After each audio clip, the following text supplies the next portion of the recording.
All right. Well, before we get to baptisms, I'd like to take a few moments to speak to our students about getting baptized and about the journey that God is going to take them on. And we're going to be talking about Jesus. We're going to read about his baptism and his life as well. And I hope and pray that all of you will be encouraged by this message. I believe this message isn't just for our students being baptized, but also for followers of Jesus and those that, you're here and you don't know what you think about Jesus, or you don't know what you think about faith, or maybe you do, maybe you don't believe in any of it. You are still welcome to be here, and I believe that you're going to get something from it as well. So I want to get right to it. We're going to pray and we'll get to the message. Father, thank you that you are here with us now, and I pray that you would anoint this time, that you would prepare our hearts, and you help me with my words, and that, and God, that we might see this message clearly for all of us tonight. In Jesus' name I pray, amen. All right. How many of you guys have been to an amusement park with some absolutely gnarly rides? Anybody? Okay. How many of you have been on those rides before? Do you remember the first time you ever been on one of those rides? Like the very first crazy, gnarly ride you've ever been on? I was visiting my cousins out in BC, and we went to an amusement park. It was my very first amusement park. I didn't even think of anything. I was in junior high, probably late junior high, and I was pretty cool back then. I thought I was pretty cool, right? I'm like, oh, let's go on this drop of fear, drop of terror, drop of death. They always have the greatest, most encouraging names. And let's go on this thing, right? And I remember going in thinking, oh, this is going to be fun. I sit down, put down the strap, then all of a sudden, within a moment, I am terrified. I'm thinking, what did I just do? I am going to be dead in like 30 seconds. What is wrong with me?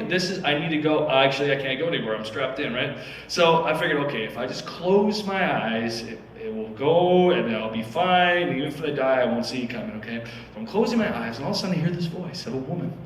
I hear, oh, look, sweetie, look at that. Look at that young man. He's very scared. He's petrified. I'm like, what? I open my eyes, and I kid you not, 4 feet away from me, just past the fence, there's this woman and her daughter, 5-year-old daughter, look at me going, wow, look at that young man. Look how petrified he is. He's so pathetic. Wow, look at that, sweetheart. I'm thinking, what? Who? I can hear you. You are 4 feet away. What is wrong with you? And what are you teaching your daughter, you sociopath? Like, you're gonna try to find, like, look, you need to find out who's afraid, and this is what it looks like. Like, what kind of mother are you? I'm thinking, this is just insane. So I figured, okay, I'm not gonna do whatever they want me to do. So I'm just gonna keep my eyes open. And I had my eyes open, and all of a sudden they just stood there with her, and they crossed their arms like this, just waiting. They knew. I'm like, oh, I cannot stand this. I kept on closing my eyes. And they, oh yeah, look, he's so afraid, so pathetic. Wow. I'm thinking, oh my gosh, even these 5-year-old and her mom is making fun of me. That's how pathetic I was, okay? Now, fast forward, I did it, and I was okay, I'm alive, okay? Then fast forward to now, I've been on so many roller coasters, it's insane. They don't even faze me anymore now. Okay, like, have you guys ever heard of Six Flags? Have you been to Six Flags? I go on these massive, at Six Flags they have these massive roller coasters, some like the tallest in the world, some of the fastest in the world. They've held that world record for years and years. And I remember going on this one thing called the Goliath. Now, this Goliath was the highest roller coaster for a number of years, but it's 10 stories tall, okay? 10 stories tall. And I remember going down this thing and like talking to my buddy about Jesus and being more enthralled about talking about theology with my friend Jesus, plummeting down 10 stories. Like it didn't even occur to me. I'm like, oh yeah, I've done this a million times, it's no big deal, right? Now, I tell you that not because you're going to look at me and go like, wow, what a courageous young man. He's a tall glass of water, right? I'm not saying it for that. Remember how pathetic I was, okay? I remember how pathetic I was. It wasn't because I was somehow courageous overnight. It's because after I went down these roller coasters and I faced my fear again and again, I realized I could start to trust in the designer. I can trust that he or she knows what he or she is doing, and I can trust that it's going to be all right. And so here's the thing. Our life is filled with these roller coaster moments, right? Where we are on top of, we're on top of the world, we were feeling really great, and then all of a sudden there's something scary that plummets us down, and we come back up, and our whole lives are like this, where we face something and it's scary, and we get out of it and we go, whew, we made it out of that one, right? We are filled with this roller coaster in our lives. Even Jesus, when you look in Scripture, had these roller coaster moments. And you know the first roller coaster moment that he had was at his baptism. Check this out. So Jesus is getting baptized by John the Baptizer, John the Baptist.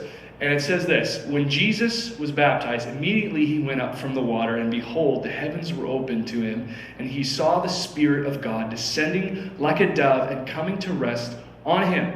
And behold, the voice from heaven said, "This is my beloved Son, with whom I am well pleased." Okay, can we all agree that this is a good day for Jesus, right? Okay, Jesus hasn't done anything to this point. He hasn't started his ministry. He hasn't walked on water. He hasn't healed anyone from their sickness. He hasn't raised anyone from the dead. He hasn't even died for anyone's sins, okay? So he has done nothing. And then God says, okay, hey, I love you. I'm pleased with you. I am proud of you. Jesus, here's the Holy Spirit. Here you go. I'm going to give you the gift of the Holy Spirit. Oh, wow. I'm pleased with you, Jesus. Okay, how many of you, okay, tomorrow you have nothing on. Tomorrow you have a great night's sleep, right? You wake up naturally, right? Not to an alarm or anything like that. And you take a little stretch in the morning. Your eyes are barely open. And then all of a sudden the door opens up, and there is your mother or your father or your guardian or your brother or your sister coming in with your most favorite breakfast meal. And they come to you, and not only just them, but all the other family members come in, and they give you things, and they shower you with food, and they shower you with compliments. Wow, you're so amazing, you're so beautiful, we're so proud of you today. You're thinking to yourself, yeah, that would be pretty good. That'd be a good day, right? Or some of you are probably thinking, that'd be creepy. I don't want any of my family members to come into my room, thank you very much. Or maybe some of you are on the other side, you're thinking, breakfast in bed, free verbal affirmation from my family with zero work. That's a pretty good day. Like, you're starting things off. Okay, that's a pretty good day. Jesus was having a pretty good day. But here's the thing. Do you know what happens to Jesus right after this moment? I kid you not, the very next verse, this is what it says. Then Jesus was led up by the Spirit into the wilderness to be tempted by the devil. Okay, so we were having a really good day, Jesus, and then all of a sudden, pew, we are falling fast. Okay, he is having a roller coaster moment. He's being tempted by the devil. This is what it says next. And after fasting 40 days and 40 nights, he was hungry. And the tempter came and said to him, "If you are the Son of God, command these stones to become loaves of bread." Can I tell you something? Every time I've been tempted to do something wrong in my life, it's because I was hungry. Not physically hungry, but spiritually, emotionally hungry. It's when I felt empty, or I felt alone, I felt depressed, or I was looking at other people in my life, and I'm thinking, man, I don't compare to them. I feel like they've got more than I do, and I feel now I have this sense of emptiness, and I feel like what I had just wasn't enough, and all of a sudden I am thinking about how hungry I am for a sense of belonging, a sense that I have value, a sense that I need to be loved and appreciated. You know, in Proverbs, it says this. It says, a person who is full has no interest in honey, but to the starving, bitterness itself is sweet. In other words, when you are spiritually, emotionally hungry, and you are looking for something to fulfill that emptiness in your heart or in your spirit, even something bitter will seem sweet to you. Even something wrong will feel right to you. And we see this in gangs, right? Why do people go to gangs? They have to beat people up. Some people have to kill to get into a gang. Blood in, blood out, right? Why would they do that? Well, if you look at their family life, you realize they have none, right? No, the very people that were supposed to love them weren't. loving them. And so this gang now becomes this gang that is bitterness and we know is wrong actually it seems right to them. It's why people give away themselves, sleeping with other people. They don't have the sense of love and affirmation that they should get from maybe their family, and something is needy there, and so they think they might get it in this one area, and it might to us seem wrong. A person sleeping with a bunch of people, we might seem wrong, but to them it seems right because they don't have the love that they were supposed to have in their family. And this happens to us all the time. It happens to me all the time when I do something wrong because I feel empty and I feel alone. I feel depressed. I feel like I'm not worth it. I've compared myself to other people and I feel that sense of emptiness. But this is what Jesus says to the tempter, and I hope we're going to land on this because this is so important. Jesus answered, "It is written, man shall not live by bread alone, but by every word that comes from the mouth of God." Jesus is saying, listen, yes, I'm hungry. My body, my physical body needs sustenance. But that's not going to satisfy me. My emptiness, the thing that I need to be satisfied, only comes from one place, and that's from the living God. That's from the living God. And what this means, and what Jesus is saying here, and that what applies to every single Christian in this room, is that we need to, on a regular basis, come to the table of fellowship. We need to come to the table of fellowship. We need to fellowship with God, and we need to fellowship with people. So when you fellowship with God, you need to be sustained by Him through studying His Word, by meditating on what's good, right? Or maybe spending time focusing on His character and adoring Him in worship and in praise and celebrating Him, or really just anything that's designated to spend time with Him, to have fellowship with Him. I know people that love to bake because while they're baking, they're just talking to God. Or some people that just like to walk around in creation because they just like to talk to God about everything that He's created. Like anything that's designed to meet with God, that's what you can do, to fellowship with God, and then to fellowship with people, this fellowship with the saints, God's family, the church family. And what that looks like is go to church, go to maybe a small group, and talk to them about some of the burdens that are in your heart. Maybe these youth here, that you're going to come here and you're going to be honest about what you're struggling with, right? You're going to talk to people that love you and care for you and want to be there and help share your burdens.